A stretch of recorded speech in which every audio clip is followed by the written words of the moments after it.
Las tortillas no tienen fecha de caducidad. Escucha a lesbianas mayores de 50 años compartiendo experiencias, saberes y sentires. Te invitamos a echar tortillas al comal con tu lesbiana favorita, Norma Mogrovejo. Mis amigas son unas terroristas, sus ideas son dinamita, son peludas, aborteras, muy lesbianas y peleras. Les damos la bienvenida al primer capítulo de la 8ª temporada de Las tortillas no tienen fecha de caducidad. Un programa hecho por lesbianas mayores de 50 para escucharnos, narrarnos y recuperar nuestras voces. A María Luisa. Querida María Luisa, entre líneas te escribo para que el amor no se vea. Prefiero meterlo en letra chiquita y blanca, una tipografía legible con ojos de cuarzo, a espalda desnuda y lápiz húmedo, muscular. A cuentagotas me espanto cada vez que nos vemos y me pareces la más grande mentira que me he contado, un sueño, algún producto del neoliberalismo. Salma Guzmán.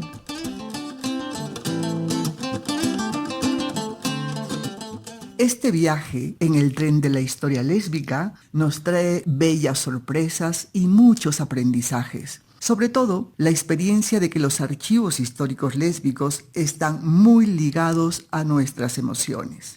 De Montevideo, Uruguay, vamos más al sur y cruzaremos la cordillera de los Andes para dirigirnos a Santiago de Chile, para conversar con Marlore Morán, una compañera, hermana y amiga desde hace muchas décadas en el activismo lésbico, quien nos pondrá al tanto de los orígenes del activismo lésbico en Santiago de Chile.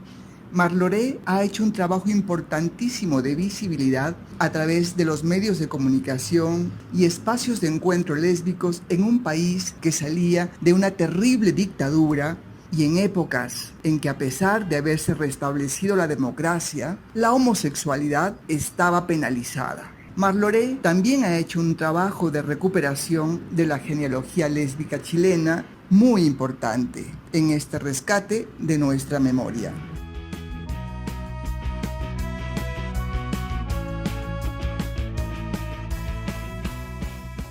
Marlore querida, bienvenida. Súbete a nuestro vagón del tren de la historia y guíanos por esos recovecos de la memoria de cuando empezaste a hacer activismo lésbico en tu ciudad natal. Los inicios de mi activismo fueron en la década de los 90, en el año 1993.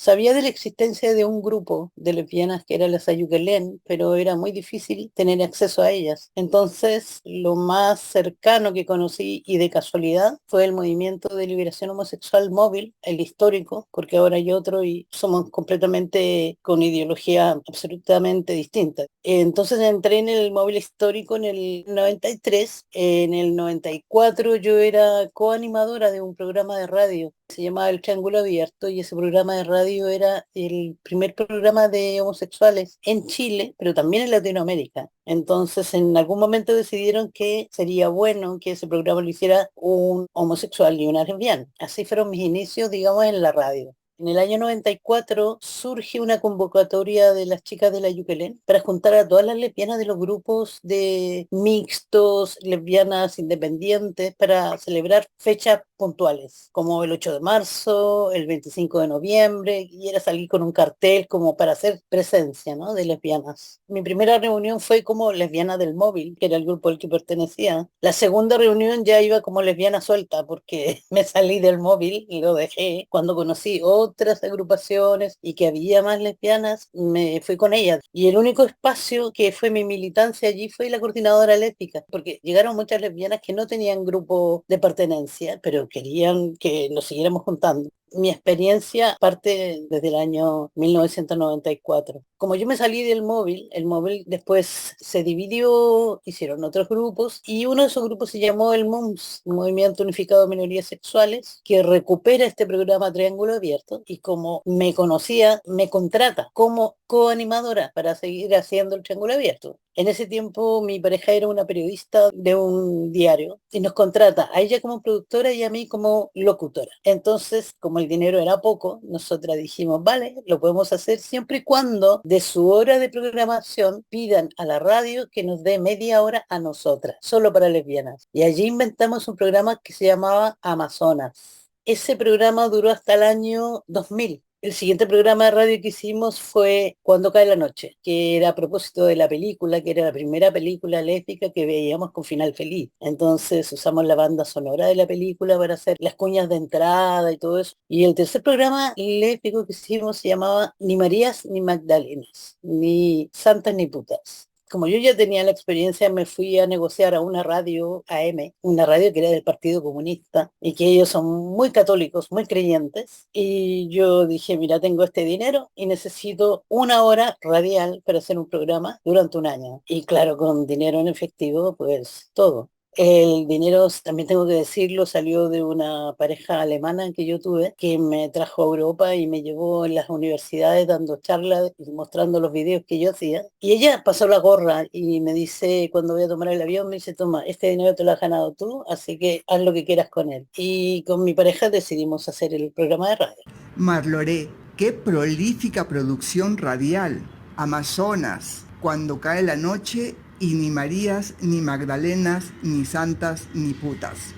Son programas de radio con una amplia cobertura que tuvieron que haber impactado positivamente en varias generaciones de lesbianas. Pero también mencionas que tuvieron una casa comunitaria al que llegaron cientos de lesbianas. ¿Nos podrías compartir un poco más cómo fue esa experiencia?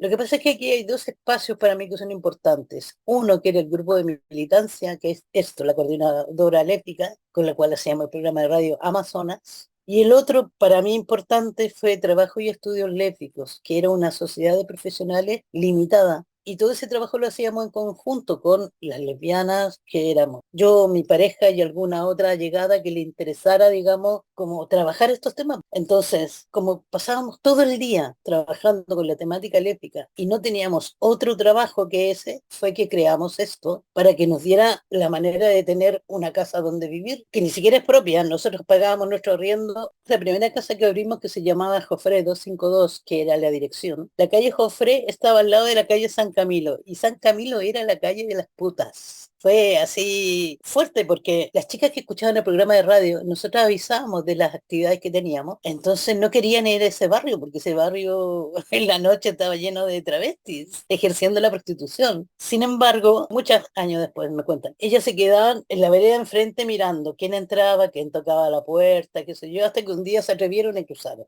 Fue interesantísimo. Esto fue en el año 96, que recién nos financiaron ese primer proyecto. Como el tema infinanciable era el tema del VIH-Sida, nosotros quisimos hacer una investigación de salud en mujeres lesbianas y bisexuales en relación a las ETS y el VIH. Pero aprovechamos de preguntar algunas cosas con ese tema y todo el resto era otra cosa. Queríamos saber qué estudios tenían, queríamos saber cómo se vivía en su lesbianismo, queríamos saber si pertenecían o no pertenecían a grupos, queríamos saber si tenían hijos o no, como lo yo, etcétera. Y fue tan profunda que nos dio un material para ver todas las carencias que teníamos, porque no nos servían los modelos yanquis. Nosotros teníamos una manera de formar parejas completamente distintas. Las prácticas sexuales eran distintas. Después hicimos talleres de autoayuda para mujeres lesbianas, con la idea que ellas tuvieran un manual, lo aplicaran solas con su grupo de amigas. Aparecimos en un programa de televisión que durante años nos buscó, que se llama Informe Especial. El Informe Especial es un programa de estos sensacionalistas. Y yo negocié con la productora y le dije, mira, sí, te damos una entrevista, pero no te vamos a hablar de nuestras vidas privadas, te vamos a hablar de nuestra organización. Entonces mostraron el lugar donde nos reuníamos, hablaron con algunas compañeras, algunas salieron con su rostro tapado porque no querían mostrarse. El tema es que a los 2 días me llama la productora para pedirme un número de teléfono, porque tienen las líneas saturadas del canal de televisión. Se comunicaron con nosotras más de 100 mujeres. Era algo pero impresionante. Toda esa cantidad de mujeres que vivía sola pensando que era la única en el mundo. Entonces, claro, ahí surgió un montón de posibilidades de seguir trabajando con más mujeres. También se nos ocurrió una vez en el metro, en el programa de radio, nosotras no teníamos un feedback de quién nos escuchaba realmente. Era una radio feminista, la Radio Tierra. Entonces decidimos un día viajar en el primer carro del metro, nos atamos un pañuelo en el brazo izquierdo para que nos reconocieran las personas que escuchaban el programa. Les invitamos a subirse en el primer carro del metro, si nos veían que nos hablaran si querían para buscar ahí, hacer una alianza. Hicimos piquete. Yo y mi pareja nos subíamos en el primero. Al tren siguiente, otras dos se subían en el primer carro y así. Llegábamos entre una parada y la siguiente, que era media hora de trayecto, y de vuelta. Cuando veníamos de vuelta, todos veníamos con una, con dos, con tres, con 10. También hicimos un grupo, como decían, mujeres. Y la llevamos a la calle Jofre 252, donde teníamos la casa, y le dijimos, nosotros funcionamos aquí, nos gustaría hacer un grupo que sea del taller de radio, y nos cuentan cuáles son los temas que les interesa realmente que hablemos de la radio. Pero quizás a ustedes les interesa escuchar acerca de otros temas. Entonces, esas iniciativas también fueron súper potentes. Marlo, me siento extasiada entre esa multitud de lesbianas que nos cuentas llegaban a Jofre 252, a un costado de la calle San Camilo en 1999. Un espacio necesario para este tejido de entre lesbianas, que sin duda encontraron refugio con otras como ellas. Esperamos que en algún momento este lugar histórico tenga una placa que reconozca como un espacio que albergó el encuentro de cientos de lesbianas en una época de ilegalidad, persecución y clandestinidad impuesta. Marlo, ahora llévanos al archivo. ¿Cómo lo empezaron? ¿De qué se nutría? En relación al archivo lésbico o centro de documentación, nosotras nos empezamos a hacer con películas lésbicas, por ejemplo, que era importante porque hacíamos ciclos de video forum para que pudiéramos hablar del tema y cómo esas temáticas nos tocaban, de qué manera, y hacer un análisis más de los discursos que aparecían en aquellas películas. También teníamos mucha literatura, algunas novelas, otros ensayos, algunas tesis como la de Norma Mogrovejo, que para mí eso fue súper importante porque ahí estaba resumida como tanta historia que eran documentos creíbles para quienes querían hacer sus tesis de investigación también, que en el fondo todas esas chicas se estaban buscando a sí mismas, porque cuando terminaban la tesis nos decían, ya, es que yo también soy lesbiana, pero no sabía, y etcétera, ¿no? Los temores de siempre.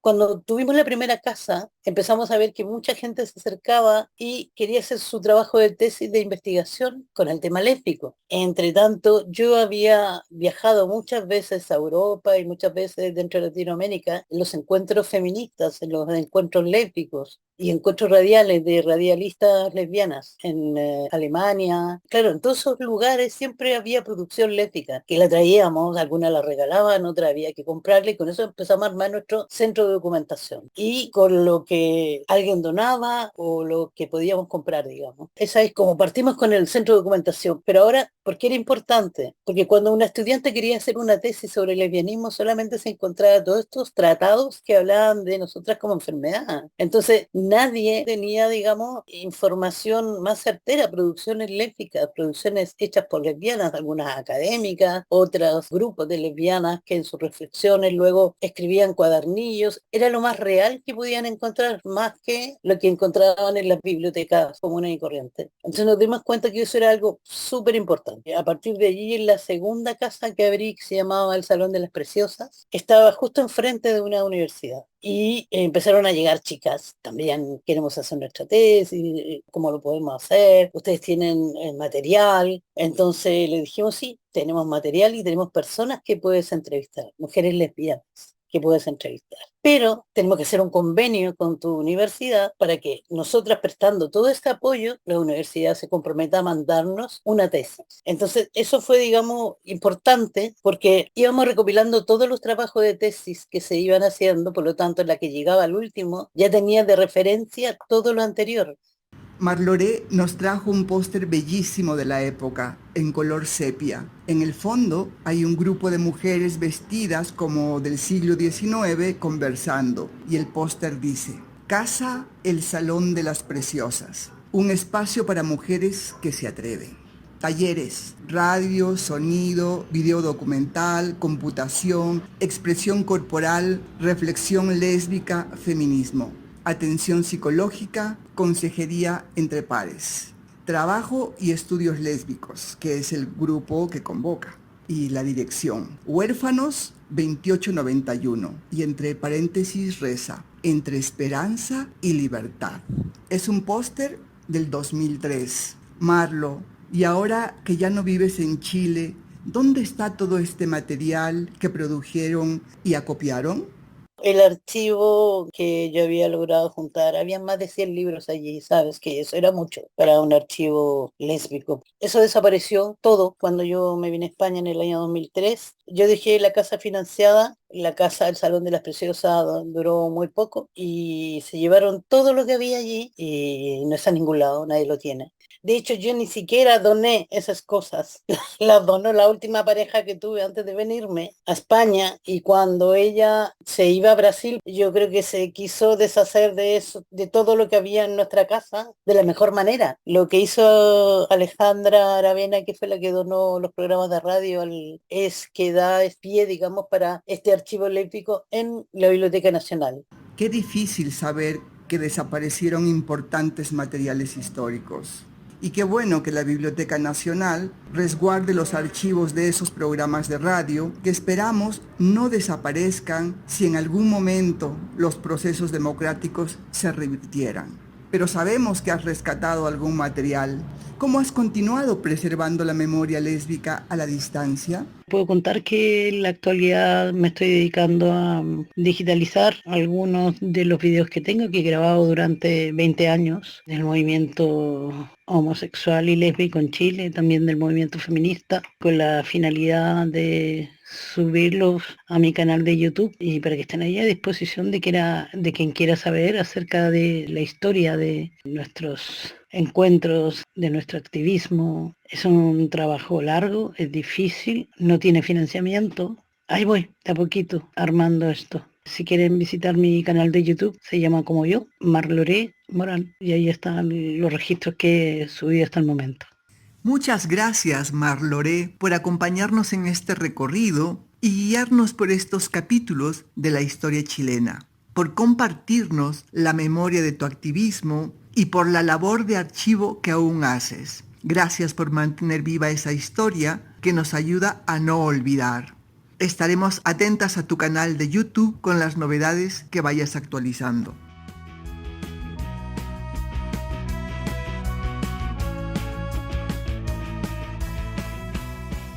Concluimos nuestro primer capítulo de la temporada 8 reflexionando sobre lo importante que es rescatar nuestra memoria, pero también generar acciones para crear comunidad en los lugares que habitamos, porque saber que no estamos solas, como bien lo dice Marloré, puede cambiarnos la vida. Si bien es cierto que Marloré no concibió al inicio de su activismo un archivo histórico lésbico, sí agenció un centro de documentación y muchas acciones políticas para esas encuentras de lesbianas que son parte de la historia.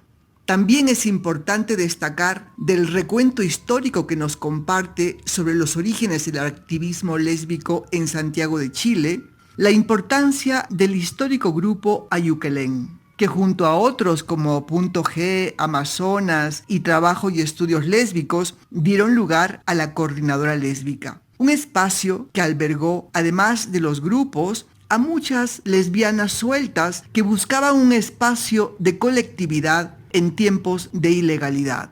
Son importantes también los programas de radio Triángulo Abierto, Amazonas, Cuando cae la noche y Ni Marías ni Magdalenas, ni Santas ni Putas. Y los espacios físicos que posibilitaron a cientos de lesbianas encuentros masivos lúdicos y de acción política, como la Casa de Jofre 252 y el Salón de las Preciosas, que estaba en la calle Huérfanos 2891, entre Esperanza y Libertad.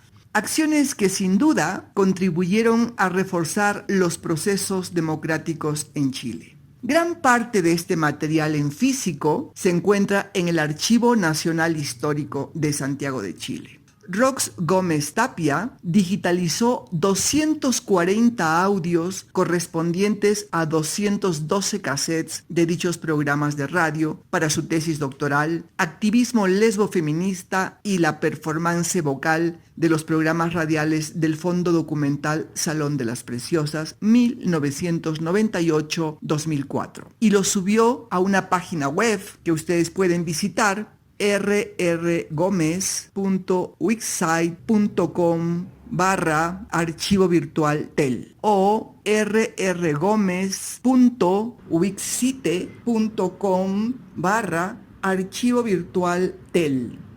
Ahí podrán encontrar el archivo de todos estos audios. También pueden encontrar parte de ese material en YouTube con el nombre Canal Marlore Morán o poniendo youtube.com/marloremorán/videos. Luego de este recorrido, volvemos a subir a nuestro vagón del tren de la historia lésbica para dirigirnos a Medellín, en Colombia, donde nos esperan Alejandra y Tefa de la Archiva Lésbica de Medellín. Están todas ustedes invitadas a acomodarse en este vagón para ese recorrido en el siguiente capítulo.